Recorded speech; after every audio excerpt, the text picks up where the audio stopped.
Buildup చురుగ్గా ఉండే కుర్రోడు. తల్లి అంత అయిపోయిళ్ళ అదిగో వాడేనమ్మా ఇంట నా బిడ్డ తీసుకుపోయినాడు. ఇదిగో ముఖం కూడా చూడడానికి లేకుండా కట్లు కట్టి తెచ్చి పట్టేసినాడు. రామారావు పోతావు నువ్వు, నాశనం అయిపోతావు, సర్వనాశనం అయిపోతావు,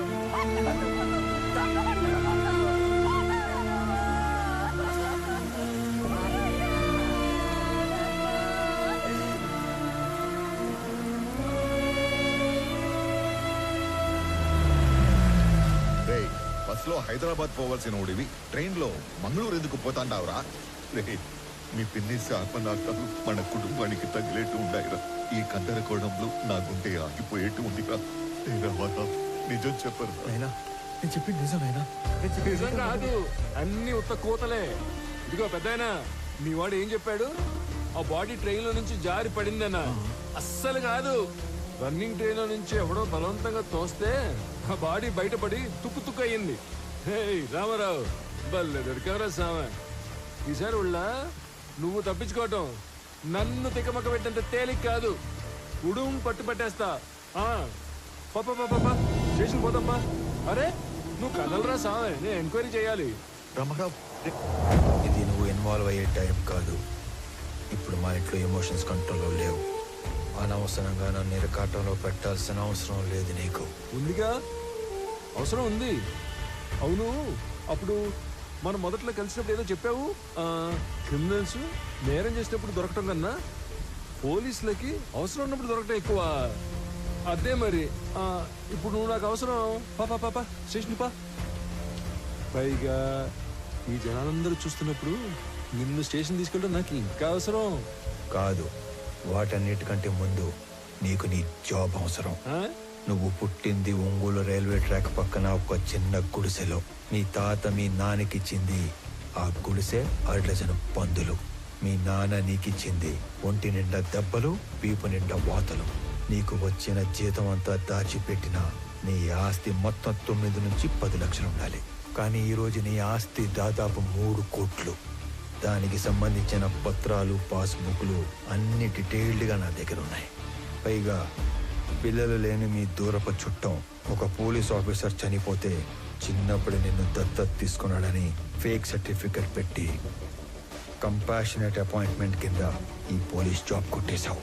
ఒక్క రిజిస్టర్ పోస్ట్ పంపితే దాంతో నీ జాబ్ మటాష్. చేతి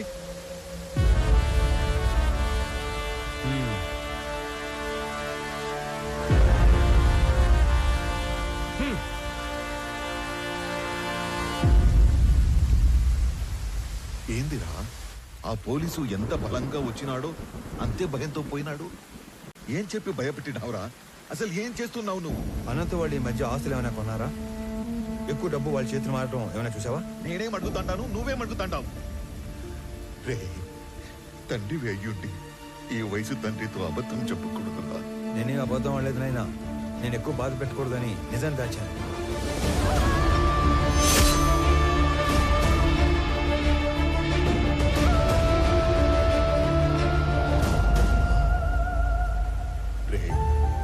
నీకు ఇంత కట్టుకదా అల్లాల్సిన అవసరం ఏమీ లేదు. నా కళ్ళ ముందే పెరిగిన అనంతు అడ్డంటోడు కాదు. ఈ రెండింటిలో ఏదో ఒకటి అబద్ధం. కానీ నమ్మటానికి మనసు ఒప్పుకోవడం లేదురా.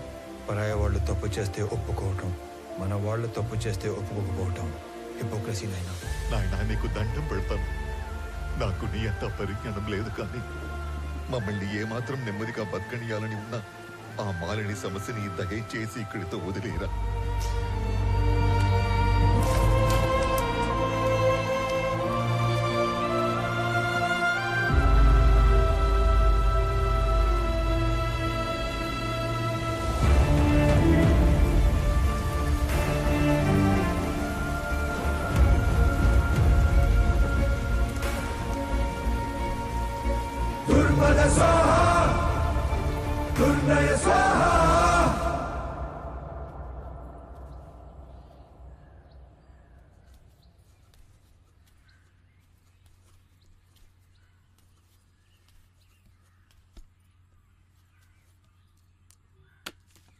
రామారావు, మీ నాయన బొత్తిగా డీలా పడిపోయినాడ్రా. ఎక్కడ కూర్చుంటే ఆడ్నే ఏదో ఆలోచనలోకి పోతుంటాడు. ఆయన ఒక్కడే కాదు, ఈ పిచ్చి పిల్ల కూడా. నీకేమీ చెప్పలేక, చెప్పకుండా ఉండలేక అక్కడ అమ్మా నాన్నల దగ్గర ఏడుస్తా, ఏడకొచ్చి నవ్వుతూ తిరగలేక సతమతమైపోతా ఉండదు పాపం. నువ్వే ఏదో ఒకటి చేసి మమ్మల్ని మామూలు మనుషుల్ని చెయ్యాలరా. మహాలక్ష్మి, సమస్య తేలిగ్గా ఉన్నప్పుడు నెత్తిన పెట్టుకోవటం, అది కొంచెం పెద్దదైనప్పుడు వదిలేయటం నాకు చేత కాదు. పోతా పోతా అనంత ఎన్నో ప్రశ్నలు వదిలిపెట్టిపోయినాడు. వాటన్నిటికీ సమాధానం వెతకాలిగా మహాలక్ష్మి.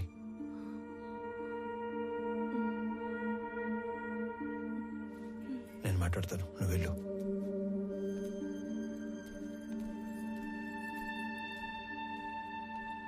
నందిని,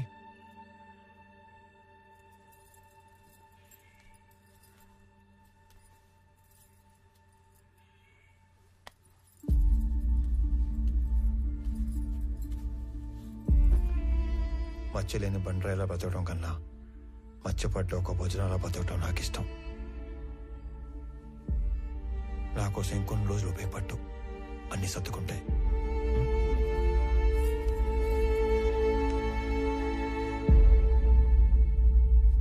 కూర్చో కూర్చో తల్లి. నమస్కారం.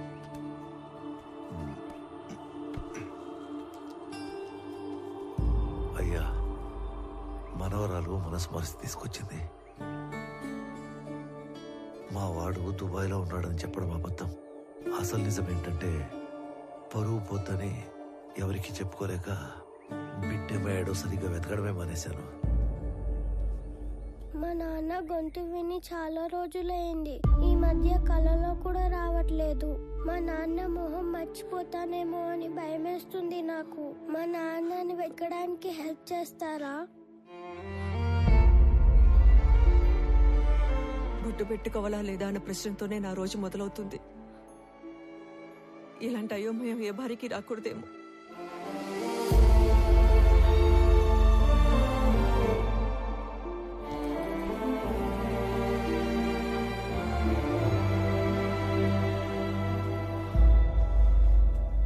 నా కొడుకు వయసు ఉంటుంది నీకు. ఇవి చేతులు కాదు, కళ్ళు అనుకో. అయ్యో, తండ్రి లాంటి వారు, బాధపడకండి. బాధపడకుండా ఎట్టా ఉంటారా? నువ్వు చెప్పినప్పుడు ఆ బాధ ఎందో నాకు అర్థం కాలేదు. ఇప్పుడు అర్థం అవుతా ఉండాలి. ఇది వాళ్ళ ఇంటి సమస్య మాత్రమే కాదు, మన ఇంటి సమస్య కూడా. దీనికో ముగింపు మొదలుపెట్టు. ఎవరడ్డం వచ్చినా, చివరికి నేను అడ్డం వచ్చినా కూడా దీని అంతు తేల్చే వరకు వదలొద్దు.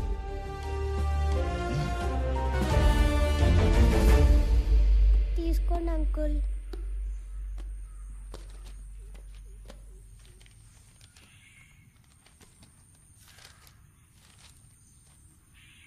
ఈ లెక్కలేంటి తల్లి? రే, నేను నెంబర్ చెప్తా, నోట్ చేసుకో. 085923451. వాడి పేరు సురేష్. 3 తబలాలోళ్ళు, 6000 చొప్పున 3. ఈ అమౌంట్ రేపు ఇచ్చేద్దాం. అలాగే ఇద్దరు మనుషులకి 250 చొప్పున 3 రోజులు, అంటే 2 × 3 × 250. రిటర్న్ వచ్చాక బల్క్ 20,000 ఇస్తాను. ఇంకొక నెంబర్ చెప్తా, రాసుకో. 083323141. వాడి పేరు దివాకర్. 4 సిగరెట్ లోళ్ళు. ఖర్చులిద్దరికి 300 చొప్పున 3 రోజులు. నీ మనిషి కాబట్టి 300 ఇస్తున్నాం. రిటర్న్ వచ్చాక బల్క్గా 30,000 ఇస్తా.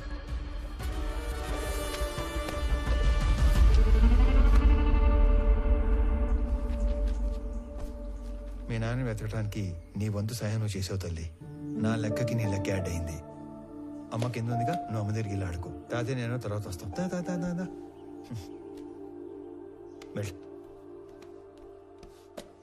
ఈ లెక్కలేంటి బాబు? ఇది ఒక కోడ్ లాంగ్వేజ్. ఇలా ఉంటే తబలా, ఇది సిగరెట్, ఇది చాక్లెట్.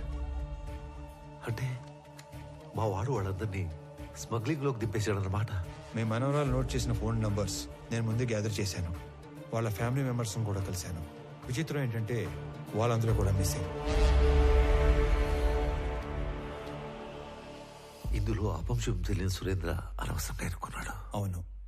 పాపం, ఒక్కసారి తన ఫ్యామిలీ దగ్గరికి నన్ను తీసుకెళ్ళవా? సురేంద్ర మా ఇంటికి వచ్చిన రోజు వాళ్ళిద్దరి మధ్య వాదం జరిగింది. తప్పు చేస్తున్నావురా. నువ్వు స్మగ్లింగ్ చేస్తున్నావు ముందే తెలుసుంటే నీ దగ్గరికి హెల్ప్ అడగడానికి వచ్చేవాడిని కాదు. ఏంట్రా తప్పు? డబ్బు అవసరమైనప్పుడు ఈ గవర్నమెంట్ ఆ ఎర్రచందం చెట్లు నరుక్కు నమ్ముకోవట్లేదా? విరాజ్ ఈ బిజినెస్ ఎప్పటి నుంచో చేస్తున్నాడు. ఇదంతా ఈ గవర్నమెంట్ తెలియకుండా జరిగిపోతుందా? రే, ఎవరికి అందాల్సింది వాళ్ళకి అంతానే ఉంది. ఈ టోటల్ నెట్వర్క్ లో నేను ఒక చిన్న లింక్ మాత్రమే. అయినా మా నాన్న నిజాయితీగా 30 ఏళ్ళు కష్టపడి సంపాదించింది ఏమీ లేదురా, ఊరంతా అప్పు తప్ప. నేను ఈ 3 సంవత్సరాల్లో కావాల్సినంత సంపాదించాను. మన ఫ్రెండ్స్ లో కూడా చాలా మందికి హెల్ప్ చేశాను. నువ్వేమి ఫీల్ కాకుండా నేను ఇచ్చిన డబ్బు తీసుకొని బిజినెస్ లైన్ లో పెట్టుకో, మనం తర్వాత చూసుకుందాం. నేను తీసుకొని రా. నువ్వు అన్నట్టు ఆ స్మగ్లింగ్ గవర్నమెంట్ తెలిసే జరుగుండొచ్చు, కానీ దొరికితే ఇరుక్కుపోయేది నువ్వు, నీతో పాటు ఉన్న లింకులు. నువ్వు చెప్పే ఆ విరాజ్, లంచం తీసుకునే గవర్నమెంట్ ఆఫీసర్లు వాళ్ళందరూ క్షేమంగానే ఉంటారు, కానీ నిన్ను మించి నీలాంటి ఇంకో బలి పశువుని ఎత్తుకుంటారు. అటు చూడు, మన పిల్లలకు పెట్టే ప్రతి ముద్ద నిజాయితీతో పెట్టడమే మనం వాళ్ళకిచ్చే గొప్ప ఆస్తిత్వం. అలాంటి పిల్లలేరా ఆత్మవిశ్వాసంతో సొసైటీలో ధైర్యంగా బతుకుతారు, గౌరవంగా తిరుగుతారు. నీకేదైనా ఈ జైల్లో పెడితే నీ కూతురికి ఏమని సమాధానం చెప్తావు? ఇప్పటికైనా చేయి దాటకముందే వదిలేరా. నేను ఇంత లోతుగా అస్సలు ఆలోచించలేదురా. ఈ మధ్య మా నాన్న కూడా నా ఎదుగుదల చూసి ఆనందించట్లేదు, అనుమాన పడుతున్నాడు. నేను చేసే ఈ పని మా వాళ్ళకి తెలిసేలోపు నేను ఈ వ్యాపారం వదిలేస్తాను. నేను డబ్బు తీసుకుని ఒప్పుకున్న ఈ కన్సైన్మెంట్ పూర్తి చేయాలి. ఆఖరి నిమిషంలో వదిలేస్తే ఆ విరాజ్ మనుషులు ఎవరిని బతకనివ్వరు. ఈ ఒక్క కన్సైన్మెంట్ ఫినిష్ చేసిన తర్వాత నేను నీతో పాటు వచ్చేస్తారా? మన ఇద్దరం కలిసి వ్యాపారం చేసుకుందాం. ఆ మాట అన్నావు, నాకు చాలా హ్యాపీ ఉందిరా. రే, ఇంకో విషయం, రేపు మా కన్సైన్మెంట్ వెళ్ళే రూటు మీ ఊరు పక్కన ఉన్న ఇంటర్నల్ రోడ్లోంచే. రేపు నైట్ వెళ్ళే లాస్ట్ కంటైనర్ వెనకాల నేను కూడా పోర్టుకి వెళ్తాను. నువ్వు నాతో పాటు కార్లో వచ్చేసి ఇద్దరం కలిసి కబుర్లు చెప్పుకుంటూ వెళ్తాం. నేను మీ ఊర్లో దించేసి నేను పోర్టుకి వెళ్ళిపోతాను. రే, నా కార్లో రావడానికి కూడా అంత ఆలోచిస్తావేంట్రా? నువ్వు మరీ భయస్తుడురా. మాకు మంగళూరు పోర్టు వరకు రాజ్యమార్గం సెట్ చేసి ఉంది, నీకేం భయం లేదురా. పదా. మా వాడేదో చిన్న చిన్న తప్పులు చేసి డబ్బులు సంపాదిస్తున్నాడని నాకు అనుమానంగా ఉండేది. కానీ వాడు స్మగ్లింగ్ చేస్తున్నాడని సురేంద్ర వచ్చి వాడిని మార్చే రోజు వరకు నాకు తెలియదు. వాళ్ళిద్దరూ ఆ రోజు కలిసి బయలుదేరారు, కలిసే కనబడకుండా పోయారు.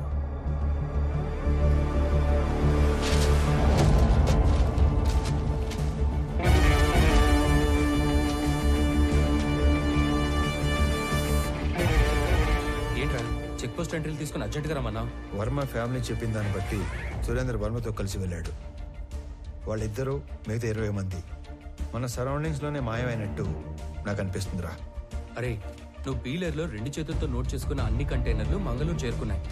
అన్ని చెక్ పోస్టులలో నేనే పర్సనల్ గా ఎంట్రీస్ నోట్ చేశాను. అయినా సరే మన దూరదర్శన్ గంగాధర్ చెప్పిన ఏజెంట్ కూడా ఇంతమంది ఎలా మిస్ అయ్యారో క్లూ కూడా లేదని ఫోన్లో చెప్పాడు.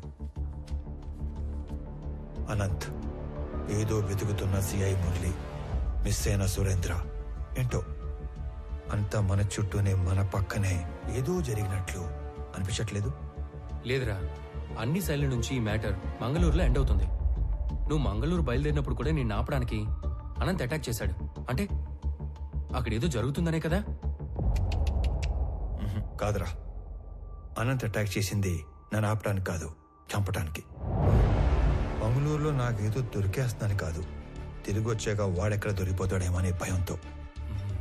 నన్ను వదిలి ట్రైన్ లూప్ లైన్లో ఆగి బయలుదేరే లోపే ఒక గ్యాంగ్తో వచ్చాడంటే వాడు డైరెక్ట్గా నెట్వర్క్కి కనెక్ట్ అయి ఉన్నాడు. ఎవడికో వాడు ఇన్ఫార్మ్ చేశాడు. ఎస్,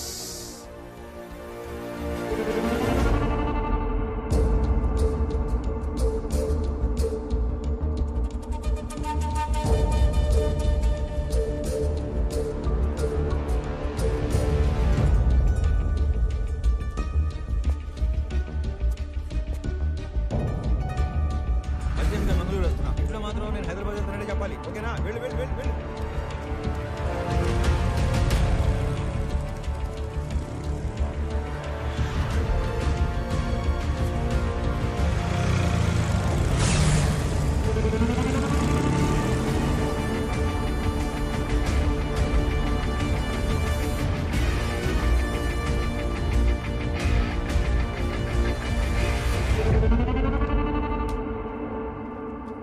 ఇది ఫోటో బూత్ కాదు, ఫోన్ బూత్. జోక్ చేసిన తప్పిపోయినాడా? కాదు, ఏడుకొచ్చి ఫోన్ చేసినాడు. రోజుకి ఎంతో మంది వస్తారు పోతారు, అందరి ముఖం గుర్తు పెట్టుకుని అయ్యే పని ఆయని. అయినా నేను కస్టమర్ ఇచ్చే దుడ్డును చూస్తాను తప్ప ఎవరి ముఖం చూడు. ఇప్పుడు కూడా నీతో ఇంతసేపు మాట్లాడినా నీ ముఖం చూడకుండానే మాట్లాడుతా ఉన్నా. సరే, పోయిన ఆదివారం 23వ తేదీ రాత్రి 9-9:30 మధ్య కాల్ లిస్ట్ కావాలి. పోలీసా? కాదు. అయితే వచ్చు. ఆ రోజు ఆ టైం లిస్ట్ కావాలంటే అప్పటి నుంచి లిస్ట్ వెనక్కొట్టాలి. అలా కొట్టడానికి డబ్బులు ఇస్తాను. డబ్బులా? డబ్బులు అనగానే ఎలా వస్తుందో చూడు.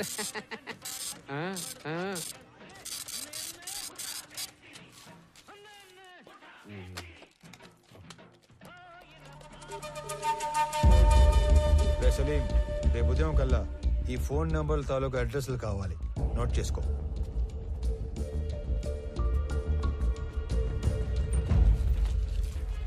సార్, నిజంగా మీరు పోలీస్ కాదు కదా?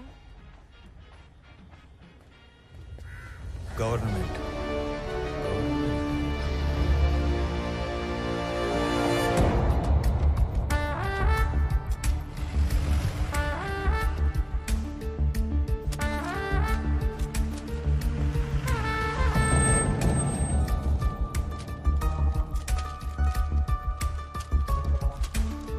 అరే ఇదిగో, నువ్వు అడిగిన జెరాక్స్ కాపీలు. నేనెప్పుడూ రాసి తెచ్చిచ్చిన డీటెయిల్స్ జెరాక్స్ల కోసం నిన్న మధ్యాహ్నం నుంచి దాదాపు 1000 కిలోమీటర్లు తిప్పావు. చివరికి ఇక్కడికి తీసుకొచ్చి హిల్స్ చూపిస్తున్నాం. విషయం చెప్పరా బాబు. నువ్వు రాసి తెచ్చిచ్చిన ఎంట్రీలు అన్ని అబద్ధం. ఆ మనుషులు, కంటైనర్లు మన హార్స్లీ హిల్స్ ఏరియాని దాటి వెళ్ళలేదు. మళ్ళీ అదే మాట్లాడుతున్నావు? నేను నీకు ఇచ్చిన డీటెయిల్స్ లో ఆ జెరాక్స్ లో రెండిట్లో సేమ్ టు సేమ్ డీటెయిల్స్ ఉన్నాయి కదా? ఉన్నాయి, కానీ హార్స్లీ హిల్స్ కి 20 కిలోమీటర్ల ముందున్న అంగల్ చెక్ పోస్ట్ క్రాస్ అయిన వెహికల్స్ హార్స్లీ హిల్స్ కి 30 కిలోమీటర్ల తర్వాత ఉన్న గట్టు చెక్ పోస్ట్ దాటలేదు. తెలివిగా వాళ్ళు అన్ని మంగళూరు పోర్టు దాకా వెళ్ళినట్టు రిజిస్టర్లో రాశారు.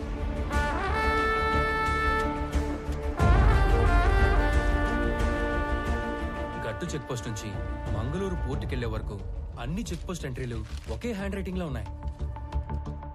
అంటే ఒకడే రాశాడు. అవును, మనలాంటి వాళ్ళని ఇక్కడ నుంచి దూరంగా డైవర్ట్ చేయడానికి ఆ ఫేక్ ఎంట్రీలో వేశారు. ఎనీవే, సలీం నేను ఇచ్చిన ఫోన్ నెంబర్ డీటెయిల్స్ ఇచ్చాక నాకు ఇంకా క్లారిటీ వస్తుంది. Ramarao,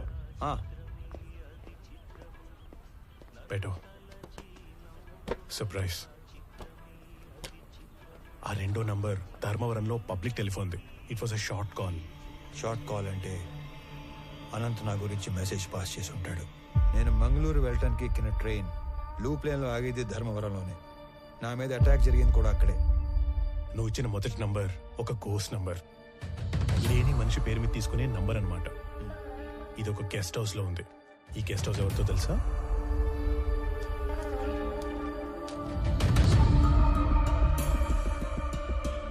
Salim, are you sure about this? ఖచ్చితంగా ఇది అతని నంబరే. కాల్ ప్యాటర్న్ ప్రకారంగా ఆదివారం మాత్రమే ఈ ఫోన్ వాడుకలో ఉంది. Is one of the most powerful persons in the state. ఈ నెంబర్ అతనే వాడుతున్నాడని ఎలా కన్ఫర్మ్ చేయటం? ఏ కామ్ కరెంగే, నేను నీకు ఒక బట్ ఫోన్ ఇస్తాను.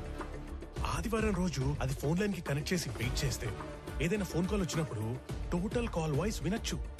ఇది కొంచెం ఇల్లీగలే, కానీ చేసేద్దాం.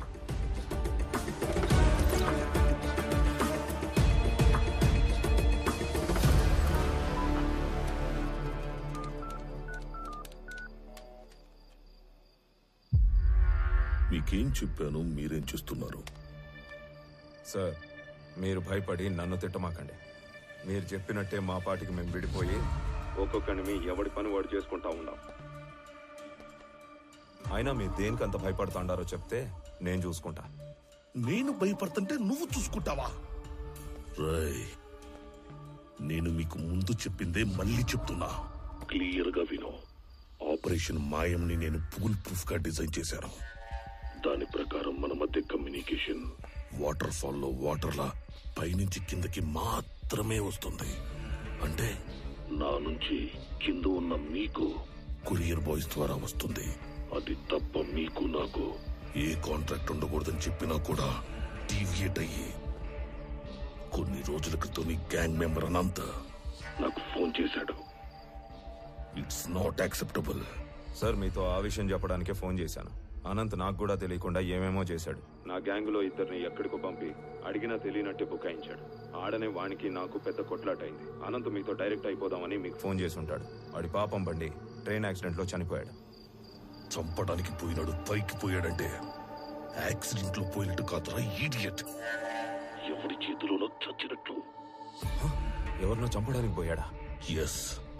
చేతనైతే వాడెవడో కనుక్కొని వాడిని లేపేయి, లేదా నువ్వు పరారీలో ఉండు. సార్ చేసిన దానికే 7 ఏడాది నుంచి డబ్బు కోసం వెయిట్ చేస్తున్నాం. ఇప్పటికే అనంత్తో కలిపి మా గ్యాంగ్ లో 3 గల్లంతయ్యారు. ఇదేందో ఊహించని రకంగా అటు ఇటు పోతా ఉంది. మీరు మాల్ ఎప్పుడు అమ్ముకుంటారో నాకు అనవసరం. మన ఒప్పందం ప్రకారం 25% లెక్క ఇప్పుడే పంపేయండి. రేయ్, ఏంట్రా మాటలో తేడా వస్తుంది? 2 మాల్ టైట్ చేస్తే 4 రెట్లు ఎక్కువ అమ్ముకోవచ్చు.